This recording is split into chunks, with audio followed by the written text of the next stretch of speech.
नमस्ते मित्रों, नमः शिवाय। स्वागत है आपका मेरे चैनल में। तो मेरी कहानी को सुनने से पहले मेरे चैनल को लाइक करें, सब्सक्राइब करें और शेयर करें और अच्छी अच्छी कहानियों को सुनते रहें। तो आज की कहानी एक राजा की बहुत ही अच्छी कहानी, बहुत पुरानी कहानी है।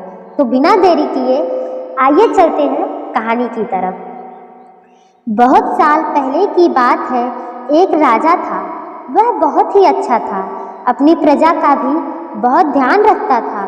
उस राजा की सभी तारीफ करते थे, मगर उसके दरबार में एक ऐसा था जो उसका भला नहीं चाहता था।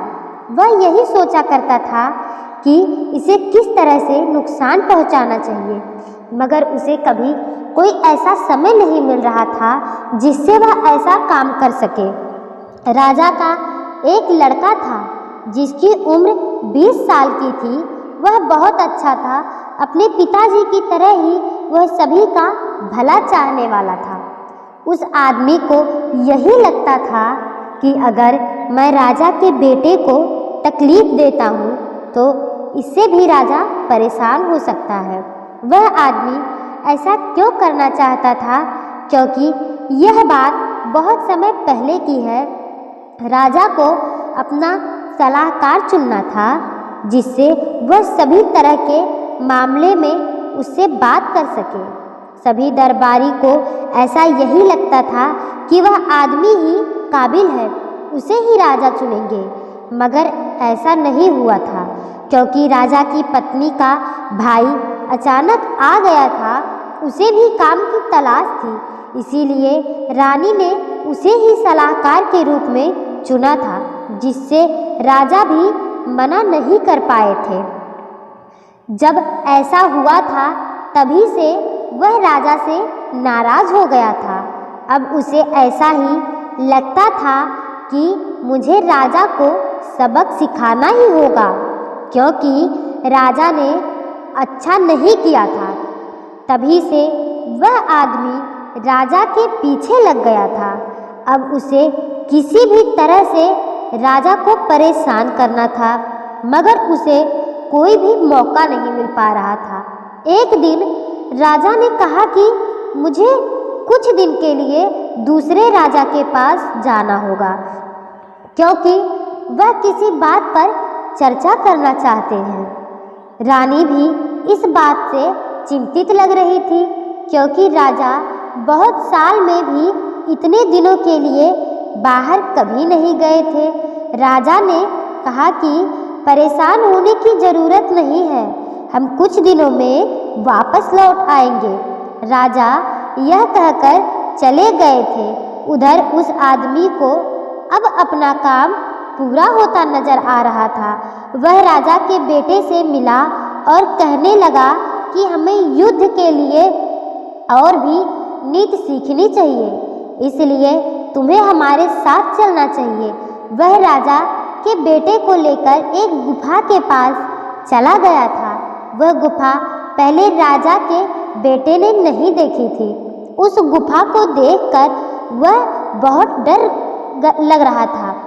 वह लड़का काफ़ी डरा हुआ था लग रहा था, मगर वह आदमी कहने लगा कि इसमें डरने की बात नहीं है, तुम्हें इसी में ज़रूर कुछ सीखने को मिलेगा। वह उससे अंदर ले गया। तभी लड़के ने देखा कि अंदर एक जादूगर बैठा है। वह तरह तरह के जादू कर रहा है। उसे देखकर लड़का कहने लगा कि यह कौन है जो यहाँ पर बैठे हैं। वह आदमी कहने लगा कि अब तुम यहाँ से बचकर नहीं जा सकते हो। अब तुम्हें यह जादूगर कोई पंछी बना देगा और तुम महल में भी नहीं जा सकते हो। यह सुनकर लड़का अब बहुत डर चुका था। अब कुछ नहीं हो सकता है। वह आदमी कहने लगा कि राजा की वजह से यह सब कुछ हुआ है। अगर राजा मेरे साथ ऐसा नहीं करते तो मैं कभी भी ऐसा नहीं करता, मगर मुझे यह सब करना पड़ रहा है।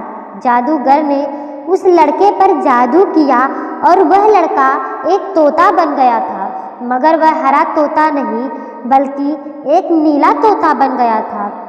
वह तोता बन गया था, यह देखकर वह आदमी बहुत खुश हो गया था, क्योंकि अब राजा को पता चल जाएगा कि उसने क्या गलती की है। उधर रानी भी अपने बेटे का इंतजार कर रही थी। वह अभी तक नहीं आया था। शाम हो गई थी, मगर अभी उसका कोई भी पता नहीं था। वह इंतजार कर रही थी। वह आदमी भी महल में आ चुका था। उधर जादूगर के हाथ से वह नीला तोता भी उड़ गया था। जादूगर को समझ नहीं आ रहा था कि वह कहाँ चला गया है। वह उड़कर अपने पिताजी के पास जाना चाहता था, क्योंकि वह सब कुछ उन्हें बताना चाहता था। वह अपने पिताजी के पास पहुंच गया। जब उसने पिताजी को देखा तो उनके पास चला गया था। नीला तोता पिताजी देखकर सोच रहे थे कि यह तोता कहाँ से आया होगा, मगर वह कुछ नहीं जानते थे। तोता उन्हीं के पास बैठ गया था। वह उनसे दूर नहीं जाना चाहता था, मगर राजा को यह बात अजीब लग रही थी। इसीलिए यह सब कुछ पता करने के लिए राजा एक आदमी के पास चले गए थे, जो सब कुछ बता सकता था। वह आदमी के पास गए और पूछा कि यह तोता मेरे पास क्यों आ रहा है। वह आदमी कहने लगा कि आप चिंता ना करें, मैं इस बारे में पता लगा सकता हूँ।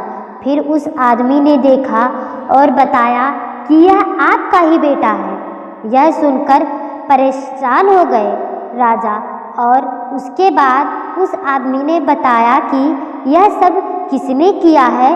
उस आदमी ने उसके लड़के को पहले जैसा कर दिया था और राजा तभी वहाँ से निकल गए थे। जब महल आए थे तो रानी भी बहुत परेशान थी। उसने बताया था कि बेटा पता नहीं कहाँ चला गया था। तभी राजा ने कहा कि मुझे सब पता चला गया है, और राजा ने उस आदमी को बुलाया और उसे सजा दी गई। राजा यह भी जान गए थे कि ऐसा क्यों हुआ था। इस तरह राजा का परिवार फिर से खुशी हंसी से रहने लगा और सब कुछ पहले जैसा हो गया। तो आज की कहानी बस यहीं तक थी। आशा करती हूँ दोस्तों ये कहानी आप लोगों को ज़रूर अच्छी लगी होगी, और ऐसे ही कहानियों को सुनने के लिए मेरे चैनल को लाइक करें, सब्सक्राइब करें और शेयर करें। धन्यवाद।